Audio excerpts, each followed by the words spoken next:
할렐루야, 오전 전도사입니다. 오늘 본문의 내용은 아주 아슬아슬한 스릴과 서스펜스를 느낄 수 있는 한 편의 드라마와 같습니다.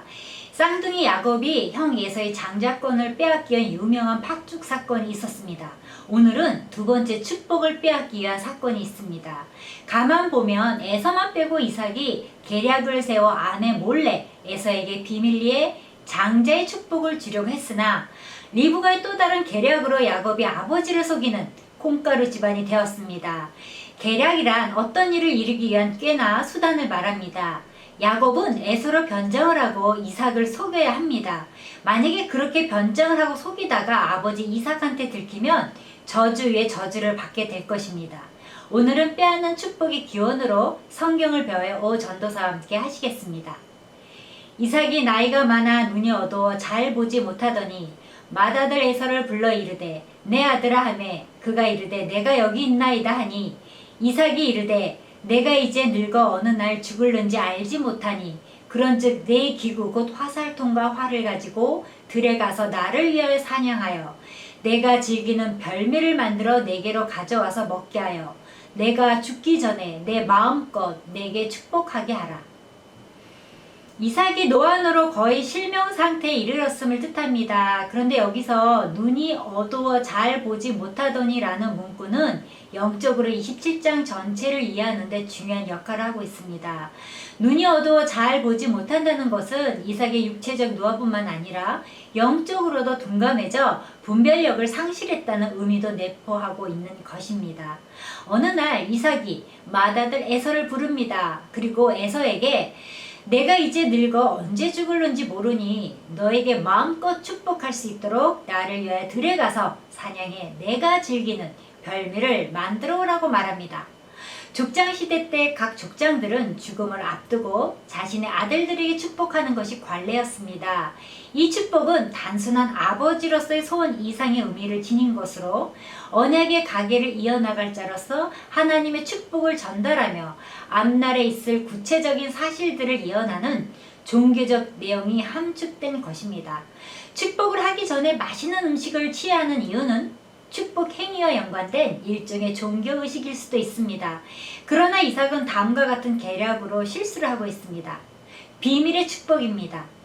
당시 아버지는 가정의 제사장으로 이삭의 축복은 단순히 아버지가 자녀에게 하는 축복이 아닌 언약의 계승자로 삼는 것입니다. 그러니 이 문제로 이삭과 리브가는 자주 토닥거렸습니다. 이삭은 에서 편이 되고 리브가는 야곱 편이 되어 싸웠습니다. 리브가의 주장은 이랬습니다. 첫째, 하나님이 임신 중에 분명히 말씀하셨기 때문입니다. 리브가는 하나님의 그 언약의 말씀, 그 음성을 마음판에 새기고 있었습니다. 그래서 이삭을 설득하려 합니다. 여보, 하나님이 큰 자가 작은 자를 섬긴다고 하셨습니다. 그러니 야곱에게 축복 기도를 해주세요. 그것이 하나님의 뜻입니다. 라고 말합니다.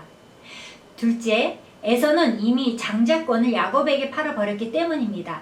에서는 팥죽 한 그릇에 자신의 장자권을 야곱에게 팔고 맹세까지 했습니다. 왜냐하면 에서는 장자권을 팥죽 한 그릇에 팔 정도로 중히 여기지 않았고 경홀히 여겼다고 성경은 말하고 있습니다. 이것은 그리스도의 약속을 가볍게 여겼다는 것입니다. 셋째, 에서는 부모의 뜻을 거슬러 이방 여인과 결혼했기 때문입니다. 리브가는 말합니다. 게다가 에서는 우리가 그토록 반대하는 이방 여인과 결혼을 해버렸지 않았습니까? 하나님의 명령을 근본적으로 듣지 않은 에서에게 어떻게 축복을 물려주겠어요? 에서는 40세 헷족속의 두 여자들을 아내로 취했습니다. 창세기 26장 34절부터 35절입니다. 에서가 40세에 헷족속 베리의 딸 유딧과 헷족속 엘론의 딸 바스맛을 아내로 맞이하였더니 그들이 이삭과 리브가의 마음에 근심이 되었더라. 마음의 근심이라는 원어 모라스 루아크는 영의 고통이라는 뜻입니다. 잠언 10장 1절에 지혜로운 아들은 아비로 기쁘게 하거니와 미련한 아들은 어미의 근심이니라. 마음의 근심은 심령의 쓰라림이라고 해야 합니다. 에서는 결혼함에 있어서 이것은 신학적으로 그가 장자로서 아브라함의 복을 이어받을 자격을 상실했다고 해석합니다. 그러므로 에서는 세상과 구별된 언약의 족보에는 들어갈 수 없었던 것이며 무엇으로 보아도 축복을 받을 수 없는 사람인데 이삭은 사랑하는 에서에게 축복하려고 한 것입니다. 지금 이삭이 에서를 축복하려는 행위는 그 출발부터가 잘못된 것입니다. 하나님의 응답을 이삭이 직접 받았다면 100% 순종했을 텐데 유감스럽게도 야곱이 장자가 될 것이라는 그 응답을 직접 받지 못했습니다. 그래서 그는 그 사실을 받아들이려 하지 않고 자꾸 고지식하게 상식과 전통만 고집했습니다. 바로 이런 문제로 이삭과 리브가 사이에는 잦은 의견 충돌과 말다툼이 있었나 봅니다. 가정이 하나가 되지 못하고 아내와 남편 사이에 몰래 하려는 일이 있을 때 문제는 생깁니다. 이삭의 축복은 매우 중요한 의미를 갖는데 이러한 일을 단둘이서 비밀로 하고 있습니다. 이삭의 이러한 행동은 하나님의 뜻과 상관없는 자신의 결정입니다. 이삭은 에서의 별미를 좋아하고 그를 편애한 이삭은 하나님의 뜻을 무시하고 에서를 축복하고자 했습니다. 만약 이 사실을 아내와 둘째 아들이 알게 되면 가정이 발칵 뒤집힐 것입니다. 당시에는 아버지가 아들을 축복해 주려고 할 때는 모든 자녀를 함께 불러서 축복해 줘야 합니다. 이런 사실은 창세기 49장이나 민수기 33장에서도 확인할 수 있습니다. 축복은 모든 사람 앞에서 공개적으로 하여야 함에도 이삭은 아내 리브가가 반대할 것이 틀림없어서 계략을 꾸민 것입니다. 다음은 인본주의적 축복입니다. 창세기 25장 28절에 이삭은 에서가 사냥한 고기를 좋아하므로 그를 사랑하고 리브가는 야곱을 사랑하였더라 기록하고 있습니다.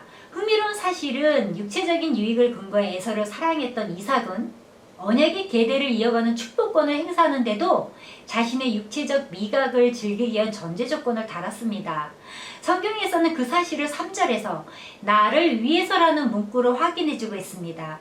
나를 위하여로 시작된 축복의 전제 조건은 내가 즐기는 내게로 가져와서 내가 죽기 전에 내가 마음껏까지 이 짧은 문장에 내가를 5번이나 반복하고 있는 것입니다. 이것은 이삭이 영적인 분별력을 상실했다는 사실입니다. 반면 리브가는 야곱을 더 사랑했습니다. 그런데 리브가가 야곱을 사랑한 이유에 대해서는 전혀 기록되어 있지 않습니다. 단지 리브가는 야곱을 사랑하였더라고만 기록되어 있다는 것입니다. 이삭이 에서를 사랑한 이유는 세상적 기준인 육신의 적용이었던 반면에 리브가가 야곱을 사랑한 것은 아무런 이유도 전제도 없었습니다. 사랑받을 만한 어떤 이유나 조건도 없는데 사랑했다는 의미입니다. 이삭이 그의 아들 에서에게 말할 때에 리브가가 들었더니 에서가 사냥하여 오려고 들로 나가네. 사라가 3명의 천사와 아브라함이 나누는 이야기를 엿들은 것과 같이 리브가도 엿듣고 에서가 사냥하러 나간 후에 야곱에게 그 사실을 말하며 한 가지 일을 지시합니다. 그것은 염소떼에 가서 좋은 염소 새끼 2마리를 가져오면 내가 그것을 내 부친을 위해 좋아하는 별미를 만들 것이니 그것을 가지고 들어가 그로 죽기 전에 너를 축복하시게 하라는 것입니다.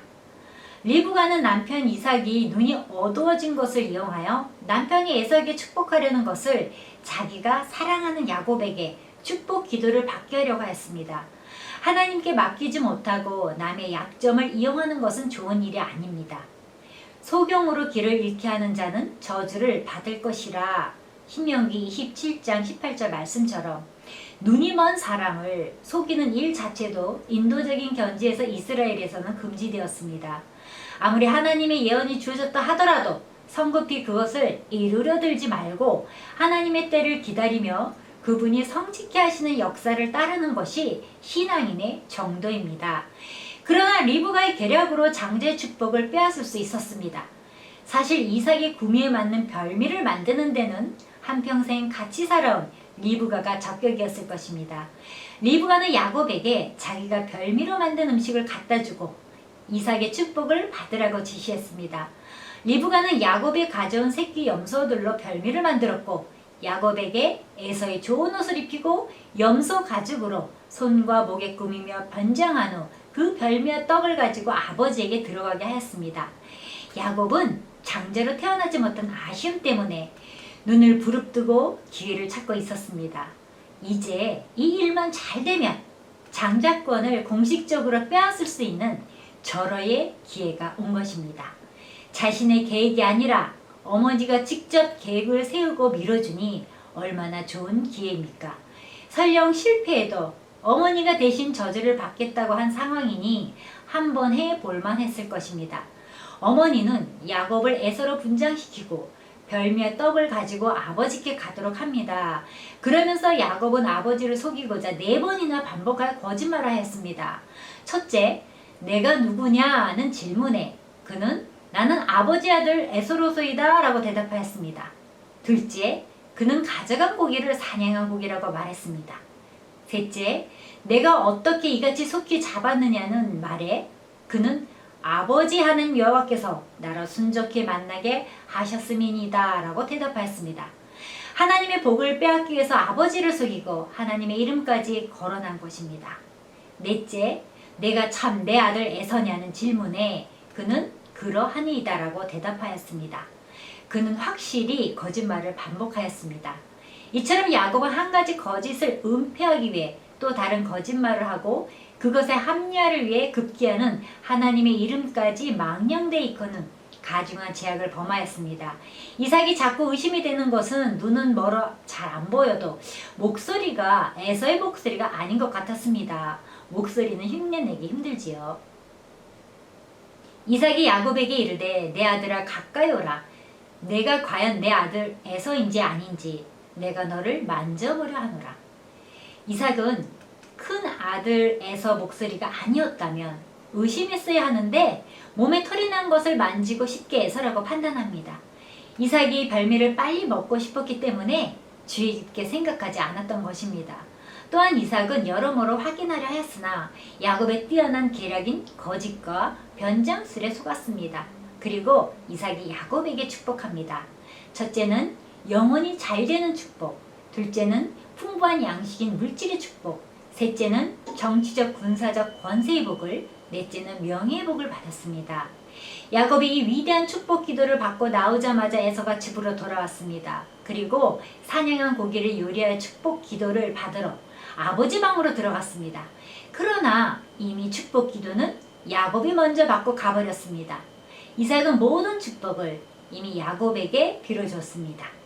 35절에 이삭은 내 아우가 와서 속여 내 복을 빼앗았도다 라고 말합니다.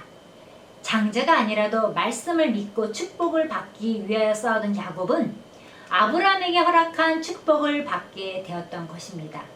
그러므로 하나님의 말씀을 의심 없이 믿고 싸우는 것이 그 말씀대로 이루어지는 축복을 받게 되는 길입니다. 축복은 장자가 받는 것이 원칙이나 장자는 버림을 당하고 동생이 축복받게 된 것은 중심 속에 말씀을 믿느냐 믿지 않느냐에 의해 좌우된다는 것입니다. 에서는 말씀을 믿지 않았으므로 축복을 빼앗긴 사람이 되었고 야곱은 말씀을 믿었으므로 축복을 빼앗는 사람이 되었습니다. 아버지가 아들에게 축복하는 장자를 위한 축복 기도는 한 사람만 받을 수 있기에 이 소식을 들은 에서는 방성대곡합니다. 땅을 치고 가슴을 치며 원통하여 울부짖습니다. 그러나 인제 와서 울어봐도 소용없고 땅을 쳐도 소용없는 일입니다. 36절에 에서가 말합니다. 나를 위하여 빌복을 남기지 아니하셨나이까? 이삭이 에서에게 말합니다. 내 아들아, 내가 네게 무엇을 할 수 있으랴? 이제 내가 너를 위해 할 수 있는 것이라곤 아무것도 없다는 뜻으로 이는 불행한 자식을 안타까워하는 부성애가 잘 나타나 있습니다. 에서가 아버지에게 이르되 내 아버지여, 아버지가 빌복이 이 하나뿐이리까? 내 아버지여, 내게 축복하소서, 내게도 그리하소서 하고 소리를 높여오니 에서의 포기하지 못하는 이 눈물은 진실한 회개의 눈물이라기보다는 다만 분노와 증오와 후회와 비통 안에서 나온 것일 뿐입니다. 그 아버지 이삭이 그에게 대답하여 이르되 내 주소는 땅의 기름짐에서 멀고 내리는 하늘 이슬에서 멀 것이며 너는 칼을 믿고 생활하겠고 내 아우를 섬길 것이며 내가 매임을 벗을 때에는 그 멍에를 내 목에서 떨쳐버리리라 하였더라. 예언대로 훗날 에서의 후손이 에돔 족속은 세계에서 가장 척박한 땅 중에 한 곳인 세일 산지를 그들의 주소로 삼고 그들은 약탈 민족이 될 것이라는 의미입니다. 마무리합니다. 오늘 사건을 통하여 히브리 기자가 받은 교훈은 과거의 선택이 우리 모든 장래 돌이킬 수 없는 나쁜 결과를 초래할 수 있다는 것입니다. 음행하는 자와 혹 한 그릇 음식을 위하여 장자의 명분을 판 에서와 같이 망령된 자가 없도록 살피라. 너희가 아는 바와 같이 그가 그 후에 축복을 이어받으려고 눈물을 흘리며 구하되 버림바가 되어 회개할 기회를 얻지 못하였느니라. 오늘날 많은 사람이 하나님이 주신 축복의 길을 잃고 애통해야 합니다. 그러나 기회가 지나간 후에는 아무리 가슴을 치며 후회도 소용없습니다. 우리는 복을 얻기 위해서는 노력이 필요하고 포기할 것이 있습니다. 에서는 장자로서 당연히 받을 수 있는 축복에 무관심하다가 빼앗기고 말았습니다. 나의 몫이라고 하더라도 노력하지 않는 사람은 누릴 수 없다는 사실을 우리는 에서에게서 배워야 합니다. 신앙의 사람들이 하나님의 축복을 알면서도 또는 바라보면서도 누리지 못하는 이유가 바로 여기에 있습니다. 야곱은 둘째이면서도 할 수 있는 모든 방법을 동원해서 축복권을 샀고 끝까지 포기하지 않고 애씀으로 자신이 누릴 수 있었고 자손 대대로 하나님의 특별한 은총을 힘입을 수 있었습니다. 야곱은 축복이 귀한 줄 알았습니다. 하나님은 에서를 사랑하시지 않고 야곱을 사랑하신다는 사실은 세습되는 것이 아니라 믿음을 가지고 능동적으로 도전하는 사람이라면 누구라도 하나님의 관심과 하나님의 축복을 내 것으로 만들 수 있다고 말해주고 있습니다. 천국은 침노하는 자가 얻는다고 예수님도 말씀하셨습니다. 세례 요한의 때부터 지금까지 천국은 침노를 당하나니 침노하는 자는 빼앗느니라. 예수께서 말씀하신 세례 요한의 때부터란 세례 요한이 회개를 외치고 난 이후부터 천국은 침노를 당하게 된다는 말입니다. 그리고 예수님께서는 천국은 침노하는 자가 빼앗게 된다고 말씀하시고 있는데 당시 유대인들로서는 예수께서 하신 이 말씀을 받아들이기가 쉽지 않았습니다. 그 이유는 당시 유대인들은 소와 양을 잡아 하나님 앞에 열심히 제사만 잘 드리면 천국에 갈 것으로 믿고 있는데 예수께서 천국은 침노하는 자가 빼앗게 된다고 말씀하시니까 도무지 이해되지 않는 것입니다. 이것이 바로 당시 어둠 속에 사는 유대인들의 모습으로 마찬가지로 오늘날 기독교인들 역시 교회 나가서 열심히 예수 이름으로 예배만 잘 드리면 천국에 갈 것을 믿고 있습니다. 이 침노의 사전적 의미는 남의 나라를 불법으로 쳐들어가는 것을 말합니다. 이처럼 우리도 천국을 쟁취하기 위해서는 죽을 힘을 다해 천국을 침노에 들어가야 합니다. 이에 따라 죄악 속에서 태어난 우리가 천국에 들어가기 위해서는 우리 자신과의 싸움은 말할 것도 없고 우리 앞에 놓인 수많은 장애물을 해치고 나가야 합니다. 구약의 장자권은 신약에서는 예수님을 그리스도로 영접하는 자에게 주시는 하나님 자녀의 권세입니다. 오늘 우리에게는 야곱과 같은 그런 거룩한 진념이 있어야 하겠습니다. 하나님으로부터 오는 영적인 권위를 가진 그 복을 이어받기 위해서 몸부림치며 무릎 꿇을 수 있는 자녀가 되어야겠습니다. 샬롬.